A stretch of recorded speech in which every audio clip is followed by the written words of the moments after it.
मंत्री राजनाथ सिंह जी।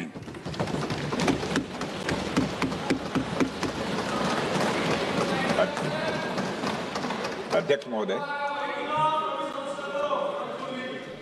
महोदय, सबसे पहले तो मैं आपके माध्यम से सदन के सभी दलों के मैंने जितने भी हमारे सम्मानित सदस्य हैं उनके प्रति आभार व्यक्त करना चाहता हूं कि ऑपरेशन सिंदूर की जो शानदार कामयाबी हासिल हुई है उस पर चर्चा करने के लिए आज सदन पूरी तरह से तैयार है। अध्यक्ष महोदय, सबसे पहले मैं इस सदन के माध्यम से मैं देश के उन वीर सपूतों को, उन बहादुर सैनिकों को नमन करता हूं जिन्होंने की राष्ट्र की सीमाओं की रक्षा के लिए जब भी आवश्यकता पड़ी है अपना बलिदान देने में वह पीछे नहीं रहे हैं।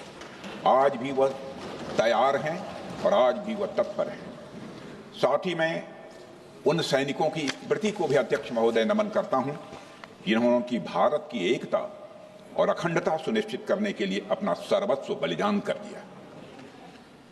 मैं पूरे देश की तरफ से सेनाओं के सभी जवानों के प्रति कृतज्ञता व्यक्त करता हूं। अध्यक्ष महोदय, आज मैं आपकी अनुमति से ऑपरेशन सिंदूर से जुड़े कुछ महत्वपूर्ण तथ्यों और विषयों को सदन के समक्ष रखने के लिए यहां खड़ा हूं। अध्यक्ष महोदय, 6 और 7 मई 2025 को भारतीय सेनाओं ने ऑपरेशन सिंदूर के नाम से एक ऐतिहासिक सैन्य कार्रवाई को अंजाम दिया। यह केवल एक सैन्य कार्रवाई नहीं थी, बल्कि यह भारत की संप्रभुता, उसकी अस्मिता, देश के नागरिकों के प्रति हमारी जिम्मेदारी और आतंकवाद के खिलाफ हमारी नीति का एक इफेक्टिव और डिसाइसिव डेमोन्स्ट्रेशन था। अध्यक्ष महोदय, जैसा इस सदन को जानकारी है, 22 अप्रैल 2025 को जम्मू कश्मीर के पहलगाम क्षेत्र में एक अमानवीय और कायराना आतंकी हमला हुआ। इस हमले में हमारे 25 निर्दोष नागरिकों सहित एक नेपाली नागरिक की भी जान गई थी। उन निर्दोष लोगों की जान उनका धर्म पूछ कर लिया गया। यह अपने आप में अमानवीयता का सबसे कुत्सित और सबसे घृणित उदाहरण था। यह घटना भारत की सहन शक्ति की सीमा की भी मैं मानता हूं परीक्षा थी। अध्यक्ष महोदय, इस हमले के तुरंत बाद हमारे प्रधानमंत्री श्री नरेंद्र मोदी जी ने तीनों सेनाओं के प्रमुखों की एक उच्च स्तरीय बैठक की और उन्हें छूट दी गई कि वे अपने विवेक, स्ट्रेटेजिक अंडरस्टैंडिंग और रीजनल सिक्योरिटी सिचुएशन को ध्यान में रखते हुए वह निर्णायक कार्रवाई करें। इसके बाद हमारे सैन्य नेतृत्व ने न केवल अपनी मैच्योरिटी दिखाई, बल्कि उस स्ट्रेटेजिक विजडम का भी परिचय दिया जिसकी उम्मीद भारत जैसी एक रिस्पॉन्सिबल पावर से की जाती है। अध्यक्ष महोदय, ऑपरेशन सिंदूर को अंजाम देने से पहले हमारी सेनाओं ने हर पहलू का बहुत ही गहराई के साथ अध्ययन किया।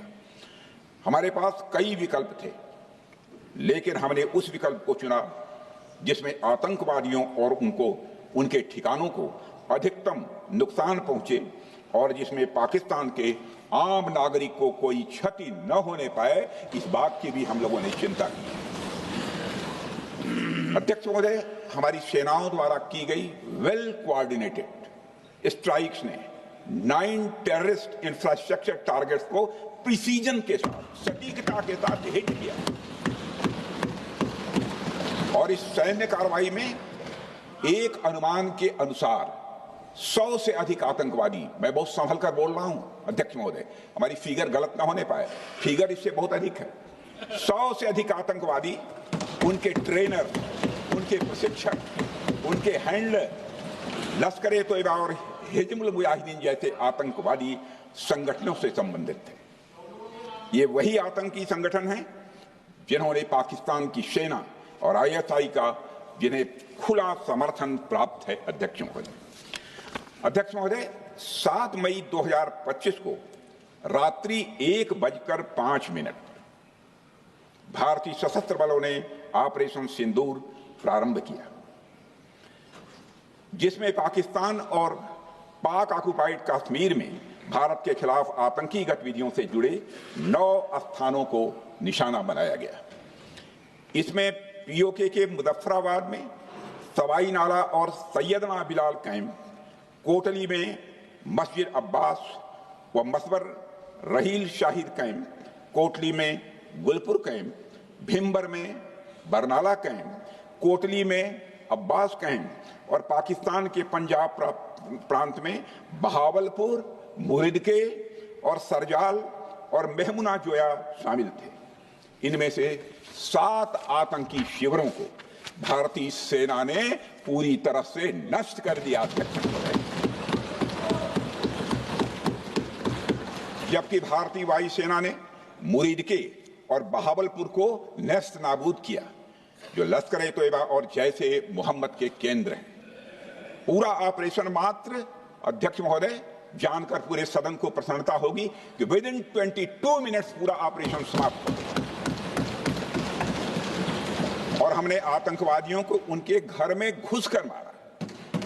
सशस्त्र बलों ने हमारी माताओं और बहनों के सिंदूर का बदला लिया और प्रत्येक भारतीय इस भावना से ओत-प्रोत हो गया। अध्यक्ष महोदय, मैं चाहूंगा कि पूरा सदन एक बार हमारे सेना के बहादुर जवानों के शौर्य और पराक्रम का अभिनंदन करे। अध्यक्ष महोदय, यह सिंदूर की लाली शौर्य की कहानी है। यह सिंदूर की लाली शौर्य की कहानी है, भारत के मस्तक पर वीरता की निशानी है। अध्यक्ष महोदय, सेनाओं ने अंधेरी रात होने के बावजूद हमले की सफलता के स्पष्ट एविडेंस भी जुटाए हैं, साक्ष्य है हमारे पास। अध्यक्ष महोदय, हमले के कुछ ही घंटों के भीतर एक प्रेस रिलीज और मीडिया ब्रीफिंग के माध्यम से इन्हें जनता की जानकारी के लिए जारी कर दिया गया था। मुझे यह पुष्टि करते हुए गौरव की अनुभूति हो रही है कि सशस्त्र बल अपने सभी मिशन ऑब्जेक्टिव्स को पूरा करने में पूरी तरह से सक्षम रहे और साथ ही कामयाब रहे। अध्यक्ष महोदय, 7 मई 2025 को हमले माने 1:35 के तुरंत बाद भारतीय डीजीएमओ ने हॉटलाइन संदेश के माध्यम से पाकिस्तान के डीजीएमओ यानी डायरेक्टर जनरल मिलिट्री ऑपरेशन से संपर्क किया और टेरर इंफ्रास्ट्रक्चर के खिलाफ हमारे हमले के रेशनल और मेथोडोलॉजी के बारे में पूरी जानकारी दी और यह तथ्य भी बताया ये हमले एस्केलेटरी नेचर वाले नहीं थे, माने इसको हम आगे नहीं बढ़ाना चाहते। जिन मोहि मारा तीन मोहि मारे। अध्यक्ष, जिस प्रकार प्रभु हनुमान ने लंका में अपनी रणनीति बनाई थी, उसी प्रकार हमने भी उन्हीं को निशाना बनाया जिन्होंने हमें नुकसान पहुंचाया था। हालांकि पाकिस्तान ने इस रेशनल को समझने से इनकार कर दिया और अगले कुछ दिनों तक सिविलियन और सैन्य ठिकानों पर गोलीबारी करके बड़े पैमाने पर सीज फायर वायलेशन करके स्थिति को एस्केलेट करने की उसने कोशिश की। अध्यक्ष महोदय, 7-8 मई 2025 की रात को क्लियरली आइडेंटिफाइड आतंकवाद संबंधी ठिकानों पर हमारे सफल ऑपरेशन के बाद, सफल हमले के बाद पाकिस्तान ने स्थिति को एस्केलेट कर दिया और अनमैन्ड एरियल सिस्टम और अन्य साधनों का उपयोग करके भारतीय वायुसेना के बेसेस, भारतीय वायुसेना के सेंसर्स और सेना के फॉर्मेशन हेडक्वार्टर से लेकर ब्रिगेडों तक पर भी उसने हमला कर दिया। हालांकि हमारी इंटीग्रेटेड एयर डिफेंस ग्रिड और काउंटर यूएस ग्रिड ने इन हमलों को सफलतापूर्वक विफल कर दिया। अध्यक्ष महोदय, यस 400 यमारसैन आकाश मिसाइल सिस्टम और एयर डिफेंस गन्स बहुत प्रभावी साबित हुई हैं। अध्यक्ष महोदय, इस एस्केलेशन पर हमारा जवाबी हमला स्विफ्ट, प्रोपोर्शनेट और नवातुला था। अध्यक्ष महोदय, जिसमें 8 मई 2025 को केवल चुनिंदा पाकिस्तानी एयर डिफेंस सिस्टम और सेंसर नेटवर्क को प्रिसीजन गाइडेड मिशन द्वारा म्यूनिशंस द्वारा जो है टारगेट किया गया।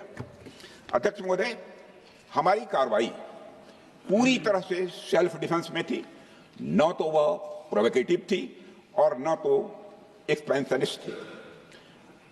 पाक द्वारा ये हमले 7 मई 25 से लगातार चले और 10 मई 2025 को रात लगभग 1:30 पर पाकिस्तान ने बड़े पैमाने पर भारत के ऊपर मिसाइल, ड्रोन, रॉकेट और अन्य लॉन्ग रेंज वेपन्स का इस्तेमाल किया।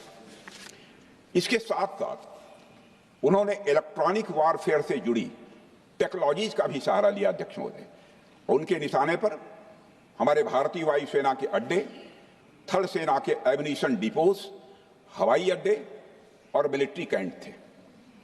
अध्यक्ष महोदय, यह कहते हुए मुझे एक गौरव की अनुभूति हो रही है कि हमारे air defence system, counter drone system और इलेक्ट्रॉनिक इक्विपमेंट्स ने पाकिस्तान के इस हमले को पूरी तरह से नाकाम कर दिया।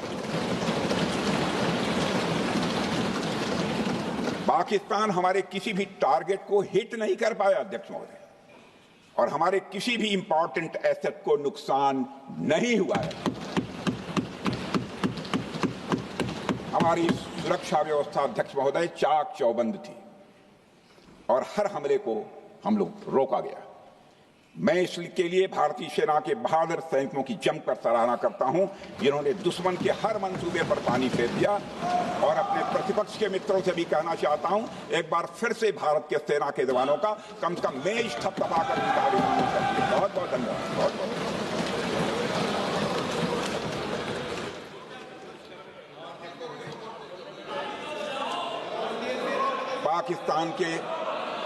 पाकिस्तान के इस हमले के जवाब में हमारी कार्रवाई साहसिक थी, ठोस थी और प्रभावी थी।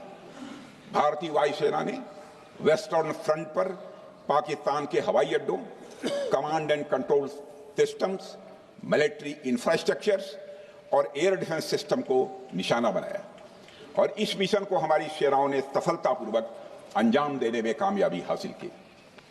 अध्यक्ष महोदय, हमारी सेनाओं ने चकलाला, सरगोधा, रफीकी, रहीम यार खान, जैकबाबाद, सुक्कुर और भोलारी जैसे बड़े एयरबेस पर प्रहार किया और पूरी दुनिया ने भारतीय वायुसेना के शौर्य और पराक्रम की तस्वीर देखी।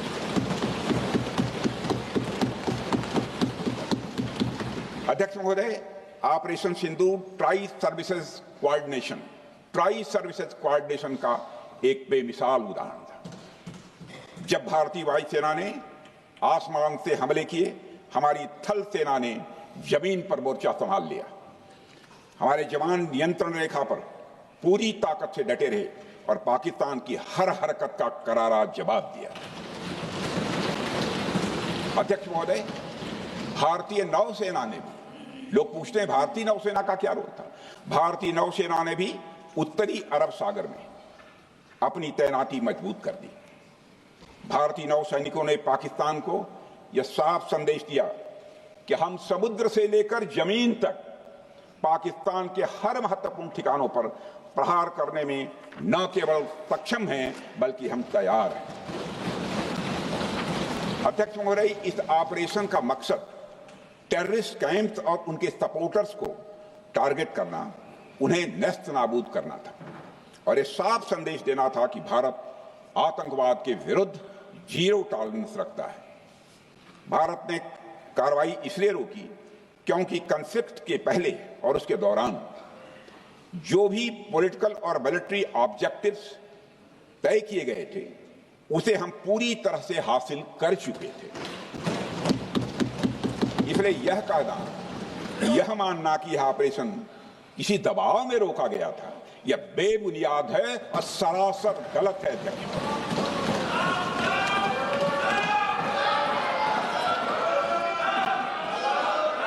मैं सदन को फिर से आश्वस्त करना चाहता हूं, आपने राजनैतिक जीवन में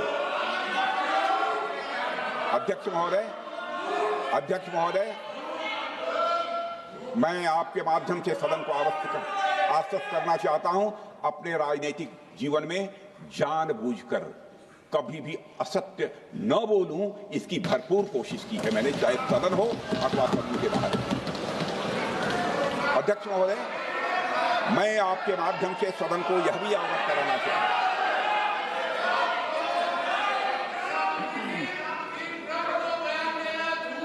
प्लीज बैठिए।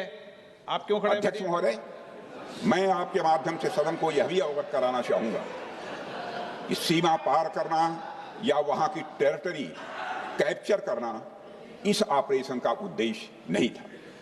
ऑपरेशन सिंदूर प्रारंभ करने का मकसद था अध्यक्ष महोदय उन टेरर नर्सरीज को खत्म कर देना जिन्हें पाकिस्तान ने बरसों से पाला पोसा था, और यह ऑपरेशन उन मासूम परिवारों को न्याय दिलाने के लिए लॉन्च किया गया था जिन्होंने पाक स्पॉन्सर्ड टेररिस्ट अटैक्स में अपने प्रियजनों को खोया था। हमारी सेनाओं ने सिर्फ उनको टारगेट किया जो इन आतंकियों को सपोर्ट करते हुए भारत पर हमला करने की कोशिश में लगातार शामिल थे। अध्यक्ष महोदय, ऑपरेशन सिंदूर का ओवरऑल पॉलिटिको मिलिट्री ऑब्जेक्टिव यह था कि आतंकवाद के रूप में प्रॉक्सी वार लड़ रहे पाकिस्तान को सजा दी जाए, और इसी वजह से आर्म फोर्सेस को पूरी आजादी दी गई थी कि वे अपने टारगेट खुद चुनें और करारा जवाब दें। और इस ऑपरेशन का उद्देश्य कोई भी युद्ध छेड़ना नहीं था, बल्कि फोर्स के डिमॉन्स्ट्रेटिव यूज से एडवर्सरी को झुकने के लिए मजबूर करना था।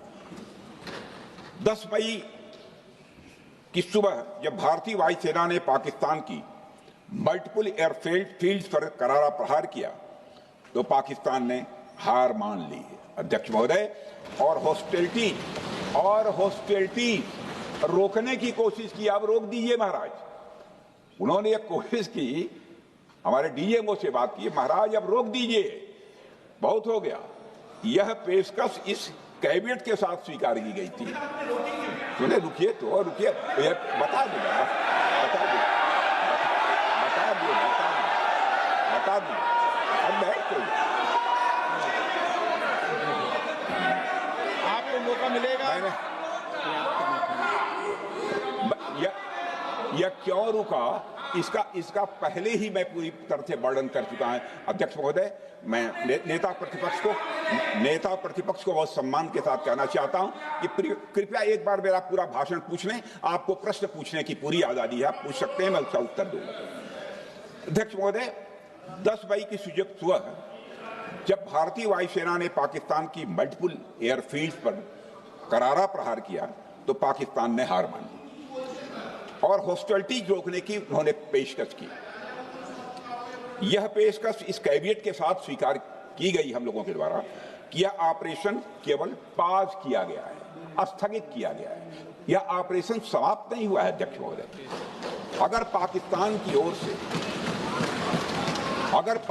की ओर से भविष्य में कोई भी मिस एडवेंचर हुआ तो यह ऑपरेशन अध्यक्ष महोदय, मैं सदन को आश्वस्त करना चाहता हूं, दोबारा प्रारंभ हो।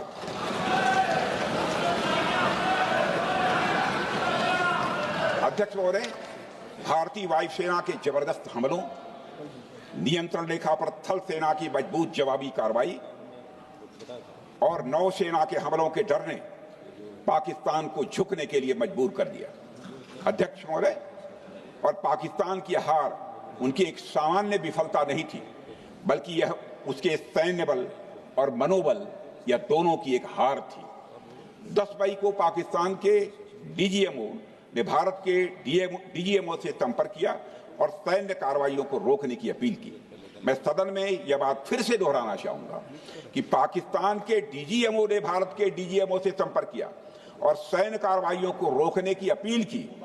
12 मई को दोनों देशों के डीजीएमओ के बीच औपचारिक संवाद हुआ और दोनों पक्षों ने सैन्य कार्रवाइयों पर विराम लगाने का निर्णय लिया।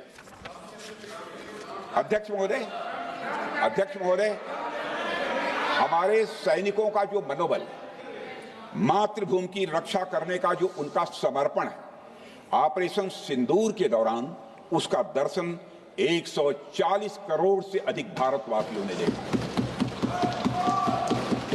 मुझे खुद भी और प्रधानमंत्री जी को सीमावर्ती क्षेत्रों में जाकर हमारे जवानों से मुलाकात का अवसर मिला है। अध्यक्ष महोदय, श्रीनगर के मिलिट्री बेस पर, भुज के एयरबेस पर, उधमपुर के कमांड सेंटर पर, हर जगह प्रत्यक्ष मैंने अपनी आंखों से देखा कि हमारे सैनिकों का मनोबल अपनी पूरी बुलंदी पर था। उनकी आंखों में विश्वास है और उनका संकल्प अडिग है। वे न केवल भारत की सीमाओं की रक्षा कर रहे हैं, बल्कि हमारे राष्ट्रीय स्वाभिमान की भी अध्यक्ष महोदय रक्षा कर रहे हैं। अध्यक्ष महोदय, किसी भी देश में जनता सत्ता पक्ष को और विपक्ष को अलग अलग दायित्व सौंपती है, दोनों को अलग अलग दायित्व, और हेल्दी डेमोक्रेसी में तो स्वाभाविक है।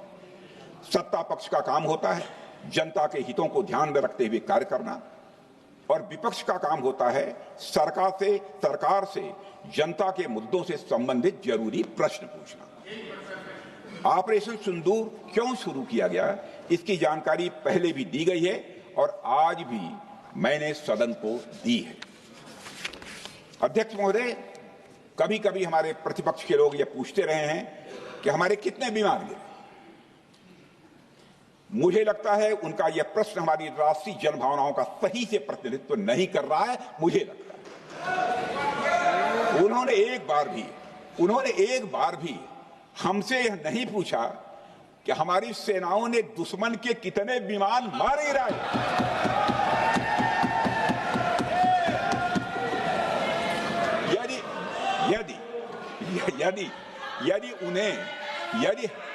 यदि उन्हें प्रश्न पूछना ही है अध्यक्ष महोदय, तो उनका प्रश्न यह होना चाहिए, क्या भारत ने आतंकवादी ठिकानों को तबाह किया?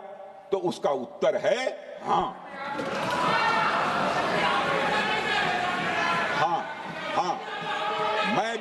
मैं विपक्ष के सम्मानित साथियों से कहना चाहता हूं कि आपको प्रश्न पूछना है तो यह प्रश्न पूछिए, क्या ऑपरेशन सिंदूर सफल रहा? तो उसका उत्तर है हाँ।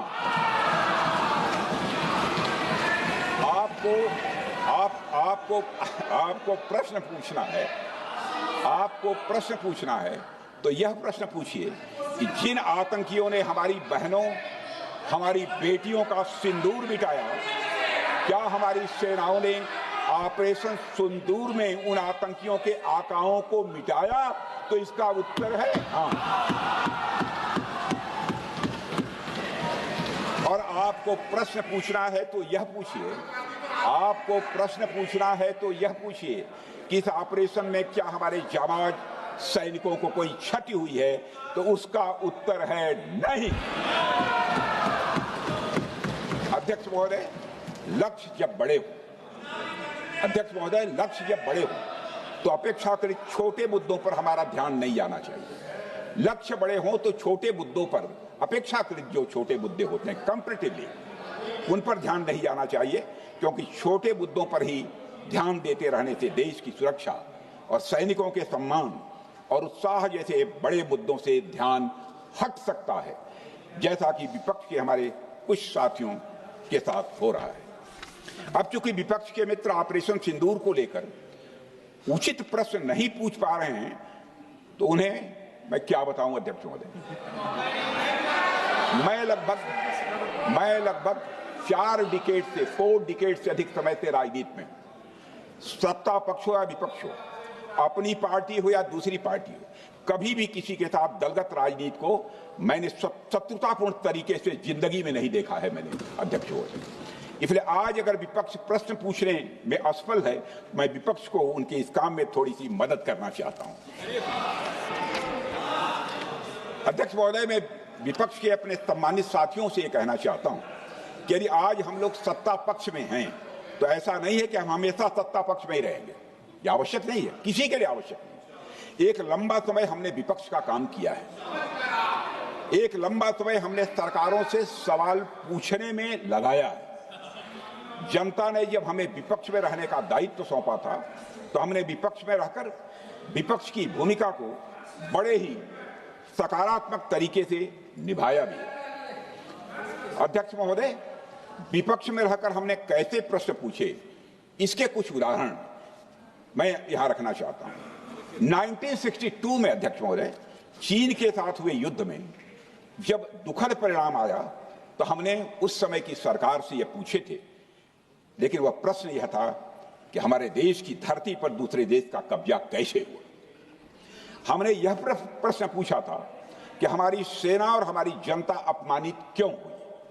हमने यह प्रश्न पूछा था कि बड़ी संख्या में हमारे सैनिक हताहत कैसे हुए।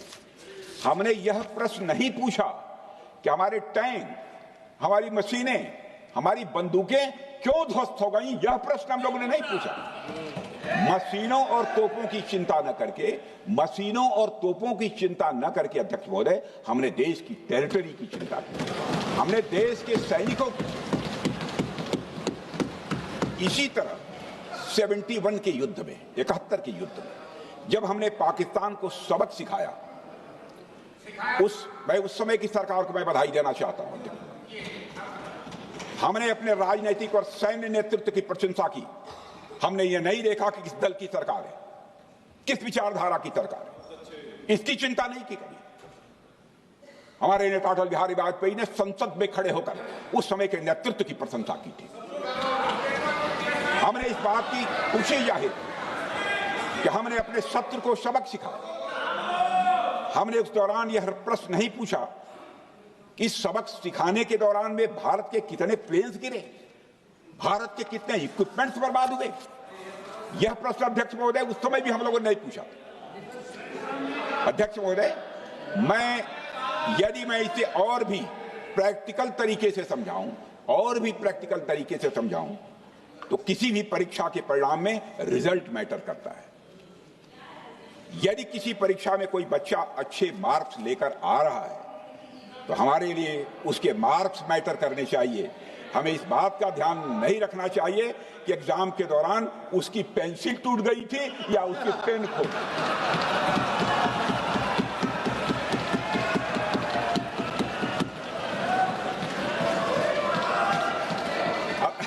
अध्यक्ष महोदय, अल्टीमेटली रिजल्ट मैटर करता है और रिजल्ट यह है, अध्यक्ष महोदय, अल्टीमेटली रिजल्ट मैटर करता है और रिजल्ट यह है अध्यक्ष महोदय कि ऑपरेशन सिंदूर के दौरान हमारी सेनाओं ने जो लक्ष्य निर्धारित किया था, उन लक्ष्यों को पूर्ण रूप से प्राप्त करने में हमने कामयाबी हासिल की। अध्यक्ष महोदय, भारत हमेशा से पाकिस्तान सहित अपने पड़ोसी देशों से मित्रता और सौहार्द सहयोगपूर्ण संबंध का सदैव इच्छुक रहा है। इसके लिए भारत की सभी सरकारों ने ईमानदारी से प्रयास भी किए हैं। वह चाहे आदरणीय लाल बहादुर शास्त्री जी हों या अटल बिहारी वाजपेयी जी हों या हमारे स्वर्गीय मनमोहन सिंह जी हों या प्रधानमंत्री श्री नरेंद्र मोदी जी, सभी ने हमेशा चाहा है कि इस इलाके में शांति और समृद्धि बनी रहे। सभी ने यह चाहा। अध्यक्ष महोदय, यह बात हमारी सिविलाइजेशनल वैल्यूज के साथ मेल खाती है, इसलिए ऐसा हुआ। अध्यक्ष महोदय, पूरा विश्व जानता है कि पूर्व प्रधानमंत्री से अटल बिहारी वाजपेयी जी ने शांति का संदेश लेकर 1999 में लाहौर बस यात्रा की थी। वह सिर्फ एक यात्रा नहीं थी, वह यात्रा भारत की संस्कृति और शांति की प्रतीक थी। यह हमारे भारत की प्रकृति थी। लाहौर पहुंचकर अटल बिहारी वाजपेयी जी ने मीनारे पाकिस्तान पर विजिटर्स रूप में जो लिखा था, जिसका जिक्र लोग आज भी करते हैं, और उन्होंने लिखा था, उसकी मैं चर्चा करता हूं। उन्होंने लिखा था कि मीनारे पाकिस्तान से मैं पाकिस्तान की जनता को यह विश्वास दिलाना चाहता हूं कि भारत अस्थायी शांति और मित्रता का आकांक्षी है। मैंने पहले भी कहा है और फिर भी कहता हूं, एक स्थिर और समृद्ध पाकिस्तान भारत के हित में है, इसमें कोई संदेह नहीं होना चाहिए। अध्यक्ष महोदय, यह हमारी सोच थी, यह हमारी शांति की पहल थी। यह पहल हमारी हजारों साल पुरानी सांस्कृतिक चेतना, हमारी नैतिक शक्ति और हमारी सभ्यता के उन मूल्यों से निकली थी जो शांति को शक्ति मानती है। अध्यक्ष महोदय, लेकिन हमारे शांति के प्रयास को हमारी नाइविटी, उदारता या सरलता समझ लिया गया। जब हम शांति के लिए कदम बढ़ा रहे थे, उसी वक्त पाकिस्तान कारगिल में घुसपैठ की साजिश रच रहा था।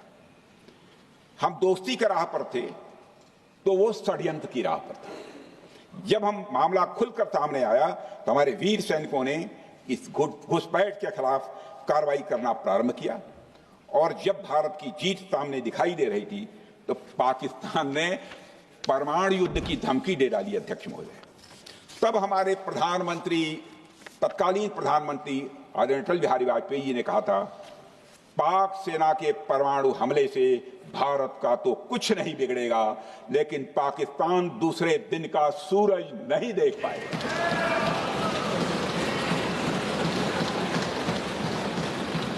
यानी अटल जी जो शांति का पैगाम लेकर गए, वही अटल जी शक्ति का भी परिचय देने में तनिक भी नहीं हिचके। यही है भारत।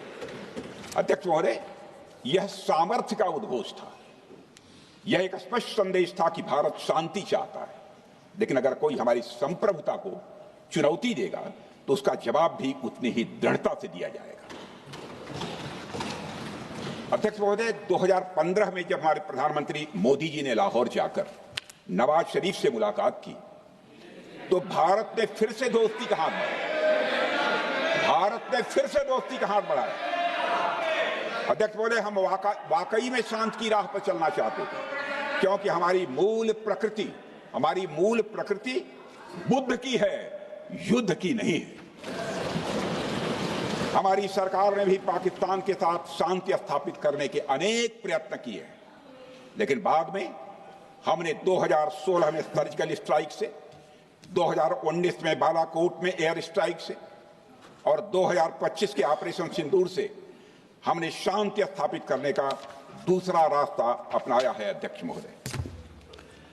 महोदय, अब हमारे प्रधानमंत्री श्री नरेंद्र मोदी जी और हमारी सरकार का स्टैंड बिल्कुल क्लियर है कि टेररिज्म और टॉक्स ये दोनों साथ नहीं चलते,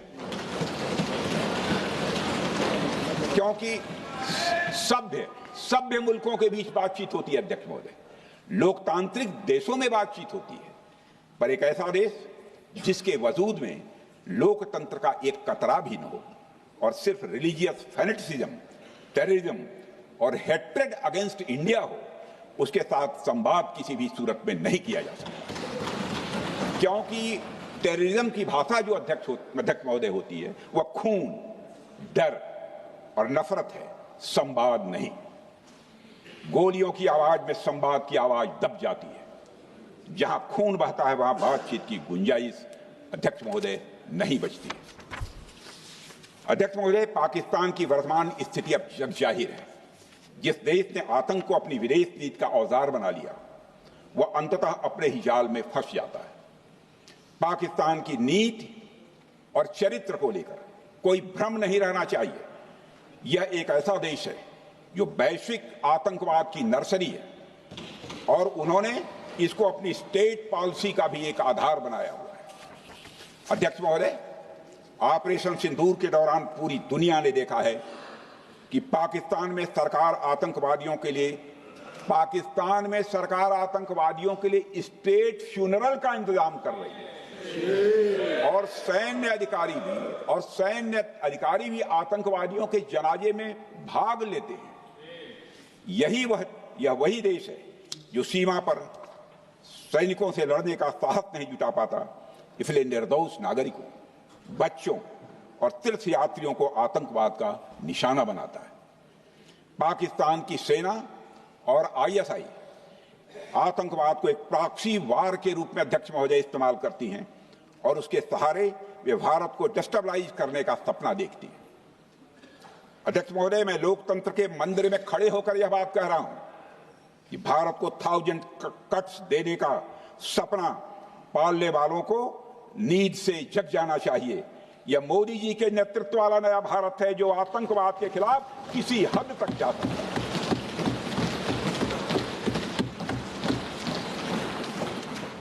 अध्यक्ष महोदय, आप भारत का इतिहास जानते हैं। देखिए, हमने कभी भी किसी की 1 इंच जमीन पर आज तक कभी कब्जा नहीं किया है। हम यह भी जानते हैं कि युद्ध अपनी बराबरी वालों से करना चाहिए। ऐसा गोस्वामी तुलसीदास जी ने लिखा है और गोस्वामी तुलसीदास जी कहते हैं कि नीति ऐसी ही होनी चाहिए, प्रीति और बैर बराबरी वाले से ही करनी चाहिए। शेर यदि मेढकों को मारे तो उसका बहुत अच्छा संदेश नहीं आता है अध्यक्ष महोदय। और अध्यक्ष महोदय, हमारे देश की सेना शेर है।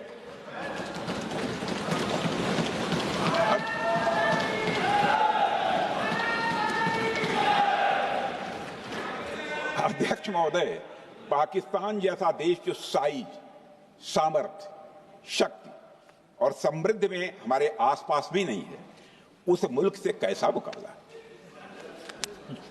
जो मुल्क अपने अस्तित्व के लिए दूसरों पर आश्रित हो, उसके मुकाबले का मतलब है अपना स्तर कम करना। हमारी नीति है आतंकवाद के खिलाफ प्रभावी कार्रवाई करना। हमारा पाकिस्तान विरोध उनकी आतंकवाद की नीति के कारण है, इसलिए पाकिस्तान का हमारा विरोध है। अध्यक्ष महोदय, हम अगर शांति की आशा के लिए हाथ बढ़ाना जानते हैं तो अशांति फैलाने वाले हाथों को उखाड़ना भी जानते हैं। अध्यक्ष महोदय, अगर शांति के प्रयास करना हम जानते हैं तो दुष्टों को जो भाषा समझ में आए उसी भाषा में समझाना भी जानते हैं। सठे साक्ष्यम समाचरित, अर्थात दुष्ट के साथ दुष्टता का ही व्यवहार करना पड़ता है कभी कभी। अध्यक्ष महोदय, हमने भगवान कृष्ण से सीखा है कि शिशुपाल की 100 गलतियां माफ की जा सकती हैं, पर अंत में धर्म की रक्षा के लिए सुदर्शन चक्र उठाना ही पड़ता।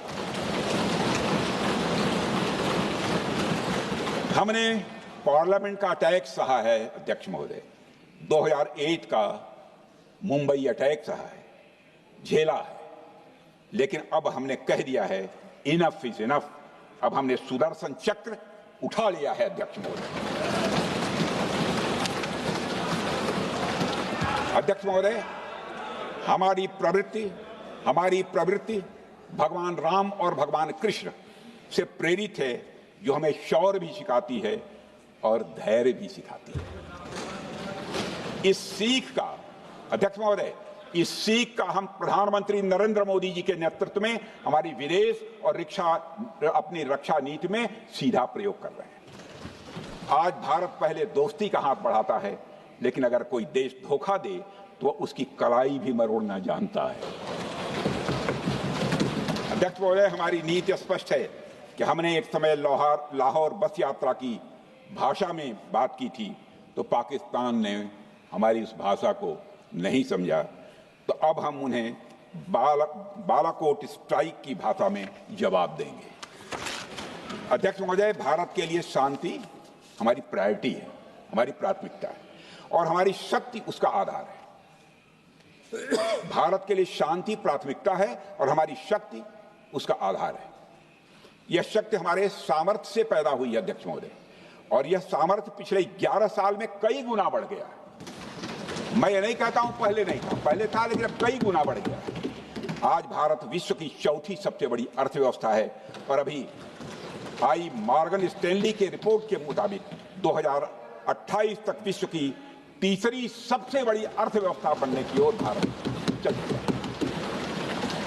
अध्यक्ष महोदय, आर्थिक उन्नति के साथ साथ भारत के रक्षा क्षेत्र में 2014 से उल्लेखनीय परिवर्तन, रिमार्केबल चेंज आया है।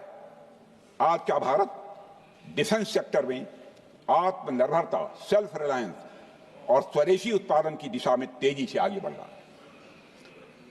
अध्यक्ष महोदय, आज हम हर दृष्टि से समर्थ भी हैं और सक्षम भी हैं। अध्यक्ष महोदय, मैं सदन को यह भी जानकारी देना चाहता हूं, उसके बाद जब प्रश्न पूछा गया हमारे सारे चीफ से, सीडीएफ से, डिफेंस सेक्रेटरी से, क्या ऑपरेशन के लिए तैयार हैं, क्षण भर की देर नहीं लगाई, सबने बोला यस सर। अध्यक्ष महोदय, ऑपरेशन सिंदूर हमारे सामर्थ्य का ही प्रतीक था, जिसमें हमने दिखा दिया कि अगर कोई हमारे नागरिकों को मारेगा तो भारत चुप नहीं बैठेगा। भारत की आत्मरक्षा के लिए हमारा राजनीतिक तंत्र और नेतृत्व बिना किसी दबाव के काम करेगा। हमारी मिसाइल फिजिकल सीमाएं लांघेंगी अध्यक्ष महोदय, और हमारे वीर सैनिक दुश्मन की कमर तोड़ेंगे। अध्यक्ष महोदय, हम आतंकवाद को उसके हर रूप और स्वरूप में पूरी तरह समाप्त करने के लिए पूरी तरह से प्रतिबद्ध हैं, और इस संदर्भ में हमें एक महत्वपूर्ण बात समझनी होगी। Pakistan sponsored terrorism is not random madness, there is a method in this madness. यह एक सुनियोजित रणनीति है, यह एक फंडामेंटल रेज है। अध्यक्ष महोदय, प्रसिद्ध लेखक वीएस नायपाल ने सही कहा था, पाकिस्तान में होना एक ऐसी अल्टरनेट और कंट्रास्टिंग रियलिटी है, where war is peace, freedom is slavery, ignorance is strength, यानी यहां युद्ध ही शांति है, गुलामी ही स्वतंत्रता है और जिहालत यानी अज्ञानता ही ताकत है। अध्यक्ष महोदय, इसलिए पाकिस्तान द्वारा प्रायोजित आतंकवाद कोई पागलपन नहीं है। पाकिस्तान द्वारा प्रायोजित आतंकवाद कोई पागलपन नहीं है, यह एक सोची समझी साजिश का हिस्सा है। यह एक ऐसी प्रक्रिया है जो आतंक को एक पॉलिटिकल टूल की तरह इस्तेमाल करती है। यह सिर्फ आतंकवाद नहीं, यह एक टूल किट है, एक ऐसा टूल किट जिसे पाकिस्तान की सेना और उसकी एजेंसियां एक नीति की तरह अपनाए हुए हैं। This tool kit is an opposition to civilized code of conduct that the rest of the world prefers to abide by। यानी यह टूल किट उस सिविलाइज्ड कोड ऑफ कंडक्ट के खिलाफ है जिसे दुनिया का हर जिम्मेदार देश मानता है। अध्यक्ष महोदय, यह एक कट्टरपंथी सोच की उपज है जिसमें सहिष्णुता के लिए कोई जगह नहीं। हमारा पाकिस्तान के साथ कोई सीमा का संघर्ष नहीं है अध्यक्ष महोदय, बल्कि यह सभ्यता बनाम बर्बरता का संघर्ष है। सभ्यता बनाम बर्बरता का संघर्ष। पाकिस्तान के हुक्मरान जानते हैं कि उनके सैनिक युद्ध के मैदान में भारत से नहीं जीत सकते, इसलिए वे आतंक को पालते ही नहीं, उन्हें प्रशिक्षण देते हैं और फिर दुनिया के सामने खड़े होकर निर्दोष बनने की कोशिश करते हैं। अध्यक्ष महोदय, पाकिस्तान दोहरे मापदंड और झूठ की बुनियाद पर खड़ा हुआ एक ऐसा देश है जो अब फेल्ड स्टेट के तौर पर देखा जा रहा है। भारत ने ऑपरेशन सिंदूर के जरिए पूरी दुनिया को दिखा दिया है कि हम इस आतंकवाद के गंदे खेल को जड़ से एक समाप्त करने का संकल्प ले चुके हैं। अध्यक्ष महोदय, जब अटल जी प्रधानमंत्री थे तब पाकिस्तान के साथ कंबोजिट डायलॉग के लिए भारत की शर्त थी कि पाकिस्तान अपनी जमीन का प्रयोग भारत के खिलाफ टेररिज्म फैलाने के लिए नहीं करेगा। एक कंपोजिट डायलॉग के लिए भारत की शर्त थी, जिसे पाकिस्तान ने भी मान लिया था उसमें। लेकिन दुर्भाग्य से 2009 में शर्म एल शेख में तत्कालीन सरकार ने एक बड़ी भूल की, जब कंपोजिट डायलॉग प्रोसेस से पाकिस्तान प्रायोजित आतंकवाद को डीलिंक कर दिया गया। यानी बातचीत जारी रखने के लिए पाकिस्तान द्वारा अपनी जमीन को आतंकवाद के लिए प्रयोग न करने की शर्त को ही डाइल्यूट कर दिया गया। मैं मानता हूं यह भारत की स्ट्रेटेजिक पोजीशनिंग को कमजोर करने वाला एक कदम था। अध्यक्ष महोदय, ऐसी ही एक और गंभीर चूक तत्कालीन सरकार ने 2006 में हवाना में भी हुई थी, जब पाकिस्तान को आतंकवाद का विक्टिम माना गया और एक ज्वाइंट एंटी टेरर मैकेनिज्म बनाने पर सहमति भी हुई थी। 2006 की बात कर रहा हूं। अध्यक्ष महोदय, यह सोचने वाली बात है कि जो देश आतंक को पैदा करता है, उसे पालता है, उस देश को ही आतंक से पीड़ित मान लेना कितना बड़ा स्ट्रेटेजिक ब्लंडर है। अध्यक्ष महोदय, आतंकवाद के खिलाफ हमारी लड़ाई अब केवल सीमा पर नहीं है, बल्कि वैचारिक मोर्चों पर भी लड़ी जा रही है। इसी उद्देश्य से प्रधानमंत्री जी कई हाई लेवल डेलीगेशंस का गठन भी उन्होंने किया था, जिसमें हमारे लगभग अधिकांश दलों के सम्मानित सदस्य उसमें शामिल थे। उसमें विभिन्न राजनीतिक दलों के रिप्रेजेंटेटिव शामिल हैं और सचमुच इस समिति ने वैश्विक मंचों पर जाकर भारत की बात बहुत ही प्रभावी तरीके से रखी और आतंकवाद के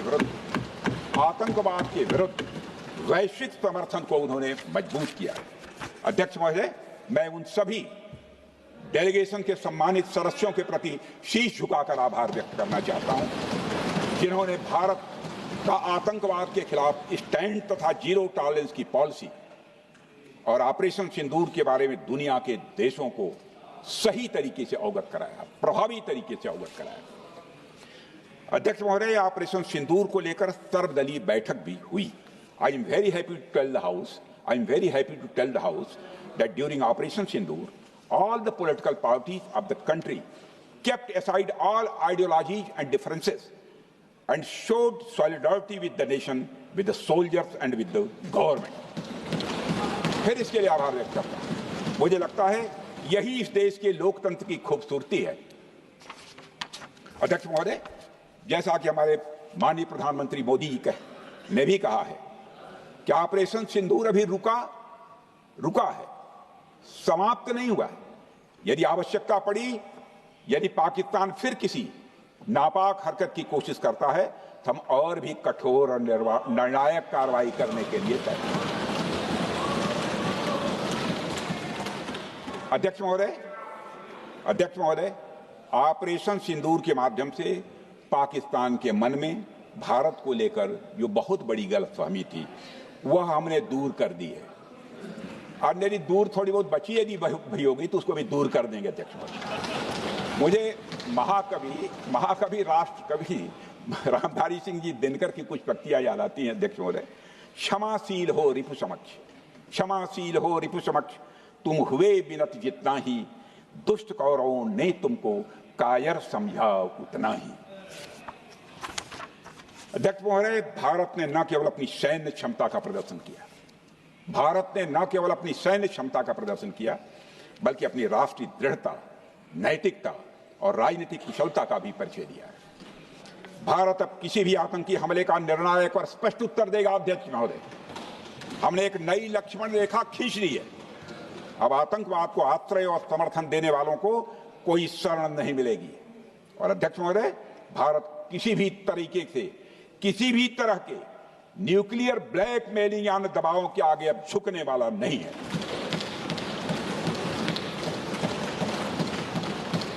अध्यक्ष महोदय, ऑपरेशन सिंदूर के माध्यम से जो हमने किया और उससे पहले सर्जिकल स्ट्राइक और एयर स्ट्राइक के जरिए जो संदेश दिया गया वह बहुत पहले ही हो जाना चाहिए, लेकिन जो होता है समय पर ही होता है। अध्यक्ष महोदय, हमारी सरकार ने आतंकवाद के खिलाफ हमारी जीरो टॉलरेंस की नीति को दुनिया के हर मंच पर पूरी तरह से स्पष्ट कर दिया है और हम उस पर कोई समझौता किसी भी सूरत में नहीं करने वाले हैं। अभी कुछ सप्ताह पहले मुझे शंघाई कोऑपरेशन ऑर्गेनाइजेशन की डिफेंस मिनिस्टर्स मीटिंग में जाने का अवसर मिला था। वहां जो डिक्लेरेशन तैयार किया जा रहा था उसमें आतंकवाद पर भारत का स्टैंड डाइल्यूट हो रहा था। हमने साफ कह दिया कि जब तक आतंकवाद के मुद्दे पर भारत का स्टैंड रखा नहीं जाएगा, हम किसी ज्वाइंट स्टेटमेंट पर साइन नहीं करेंगे और इसकी वजह से वहां कोई ज्वाइंट स्टेटमेंट नहीं आया। अध्यक्ष महोदय, इसका परिणाम क्या? अब देखिए, हमारे प्रधानमंत्री जी ब्रिक्स की बैठक में ब्राजील गए, करिश्मा किया है हमारे प्रधानमंत्री। तो चीन की मौजूदगी में जो ज्वाइंट डिक्लेरेशन आया उसमें जम्मू और कश्मीर में हुए आतंकी हमले को कंडेम भी किया गया। यह प्रधानमंत्री ने करिश्मा करके दिखाया, यानी भारत की बात अंततः मानी गई। और यह ब्रिक्स सम्मेलन के इतिहास में पहली बार हुआ जब जम्मू एवं कश्मीर में हुए किसी आतंकी घटना को खुलकर कंडेम किया गया। मैं इस सदन को याद दिलाना चाहता हूं, 2008 में मुंबई में इतनी बड़ी आतंकी घटना हुई, मगर उस समय की सरकार को जो प्रभावी कार्रवाई करनी चाहिए थी वो नहीं हो पाई। लेकिन उसमें सबसे दुखद और आश्चर्य की बात है, कई वर्ल्ड फोरम, इंटरनेशनल फोरम पर जो उसका कंडेमनेशन होना चाहिए, जो उसकी निंदा की जानी चाहिए, वह भी जितना होना चाहिए नहीं हो पाया। अध्यक्ष, यदि आप उस घटना के बाद हुए ब्रिक्स सम्मेलन के डॉक्यूमेंट्स उठाकर देख लीजिए, मुंबई आतंकी हमले का कहीं जिक्र भी नहीं है। और अध्यक्ष महोदय, जब केंद्र में प्रधानमंत्री मोदी जी के नेतृत्व में सरकार बनी तब जाकर कहीं के हालात कुछ बदलने शुरू हुए और साल 2017 में हुए ब्रिक्स सम्मेलन में पहली बार 2017 में हुए ब्रिक्स सम्मेलन में पहली बार आतंकवाद से लश्कर और जैश जैसे आतंकवादी संगठनों को जोड़ा गया। यह भी अपने में करिश्माई काम था। यह परिस्थिति इसलिए बनी क्योंकि इसके ठीक एक साल पहले उरी की घटना के भारत की सेनाओं ने सीमा पर जाकर सर्जिकल स्ट्राइक की थी। हमने दुनिया को बताया कि आतंकवाद के खिलाफ हम सरहद के इस पार भी मारेंगे और जरूरत पड़ी तो आतंकियों के घर में घुसकर भी मारेंगे। यह बदलाव प्रधानमंत्री मोदी जी के नेतृत्व में आया है। अध्यक्ष महोदय, यह वही नीति है जो पहले की सरकारों को भी अपनानी चाहिए थी। उन सरकारों को जिनके शासनकाल में भारत ने सबसे भीषण आतंकी हमलों का सामना किया, जिनमें 2008 का मुंबई हमला आज भी हर हिंदुस्तानी के जेहन में बैठा हुआ है, जिंदा है, एक न भूलने वाली त्रासदी के रूप में जिंदा है। अध्यक्ष महोदय, मैं श्री प्रणब मुखर्जी जी ने अपनी किताब द कोलिशन ईयर्स में लिखा है, मेरे पास है भी वो, कोलिशन ईयर्स में लिखा है कि जब मुंबई अटैक हुआ था, प्रणोदा ने लिखा है, जब मुंबई अटैक हुआ था, India had evidence that the terrorist came from Karachi port. Pakistan के नॉन स्टेट एक्टर्स के बहाने पूरी दुनिया में को पूरी दुनिया में कोई मान नहीं रहा था। उन्होंने लिखा है प्रणोदा ने, and I quote, amid heated debates within the cabinet, there was a demand for military intervention which I rejected। यह उन्होंने लिखा, मैंने नहीं लिखा है, अनकोट। अध्यक्ष महोदय, भारतीय विदेश सेवा के एक वरिष्ठ अधिकारी ने भी अपनी किताब में इस बात की पुष्टि की है, जिनका नाम है अजय विसारिया, और वो शायद फॉरेन सेक्रेटरी थे, कि मुंबई हमले के तुरंत बाद एक उच्च स्तरीय बैठक हुई थी जिसमें तत्कालीन विदेश मंत्री प्रणोदा ने पूछा व्हाट शुड बी डन। तो विदेश सचिव शिवशंकर मेनन जी ने सुझाव दिया कि भारत मोरदके में लश्कर ए तोयबा के मुख्यालय पर क्रूज मिसाइल से हमला कर सकता है। यह सुनकर प्रणोदा ने चश्मा उतारकर साफ किया और सभी अधिकारियों को धन्यवाद देकर बैठक समाप्त कर दी। अध्यक्ष महोदय, उस समय की सरकार ने जो सही समझा वो किया, पर मैं मानता हूं कि अगर तब की सरकार ने भी 2016 सर्जिकल स्ट्राइक, 2019 एयर स्ट्राइक जैसे निर्णायक और कठोर कदम उठाए होते तो पाकिस्तान की स्ट्रेटेजिक कैलकुलस बदल सकती थी। एक पावरफुल और डिसाइसिव एक्शन पाकिस्तान और उनकी सेना के द्वारा इस 500 टेररिस्ट ऑर्गेनाइजेशंस के लिए बड़ा डिसइंसेंटिव साबित हो सकती थी। अध्यक्ष महोदय, 2008 में मुंबई हमलों के बाद उस समय की सरकार ने सिर्फ बातचीत का मार्ग चुना था। मैं स्पष्ट करना चाहता हूं, यह कोई आलोचना नहीं है अध्यक्ष महोदय, न उस सरकार की, न उस समय के प्रधानमंत्री की, और न ही उन नेताओं की। उस समय की लीडरशिप को जो सही लगा उन्होंने वह निर्णय लिया। अध्यक्ष महोदय, बस मैं इतना ही कहना चाहता हूं कि आज का भारत अलग सोचता है और अलग तरीके से काम करता है। हमारा मानना है यह आपका प्रतिद्वंदी आतंक को रणनीति बना चुका हो और बातचीत की भाषा नहीं समझता हो तो standing firm and being decisive के अलावा कोई विकल्प नहीं बचता है। अध्यक्ष महोदय, आज हमारे प्रधानमंत्री मोदी जी के नेतृत्व में भारत वह देश नहीं रहा जो पहले था। Two-day doziers have been replaced by decisive action. Two-day doziers have been replaced by decisive action. आज भारत सहता नहीं है, भारत जवाब देता है। अध्यक्ष महोदय, आज भारत आतंक की जड़ तक जाता है और उसे उखाड़ फेंकने का सामर्थ्य रखता है। अध्यक्ष महोदय, मैं इस सदन को और देश की जनता को यह विश्वास दिलाना चाहता हूं कि हमारी सरकार, हमारी सेनाएं और हमारी लोकतांत्रिक संस्थाएं सब मिलकर, हम और ये सारे लोग सभी मिलकर देश की एकता, अखंडता और सुरक्षा के लिए जो भी कदम उठाना आवश्यक होगा वह कदम उठाएंगे और उसके प्रति हम पूरी तरह से कमिटेड हैं। अध्यक्ष महोदय, अंत में मैं केवल इतना ही कहना चाहता हूं, यह समय एकजुट होकर अपनी सुरक्षा, संप्रभुता और आत्मसम्मान की रक्षा के संकल्प को और अधिक मजबूत करने का है।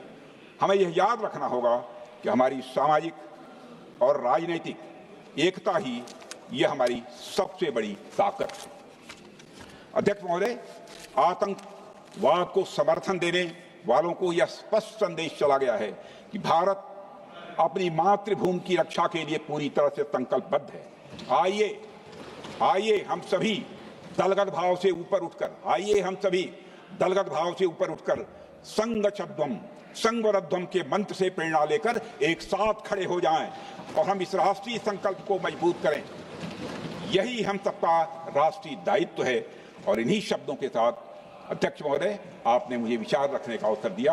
आपके प्रति आभार व्यक्त करते हुए और अपने सभी सम्मानित सदस्यों के प्रति धन्यवाद की व्यक्त करते हुए अपना निवेदन समाप्त करता हूं।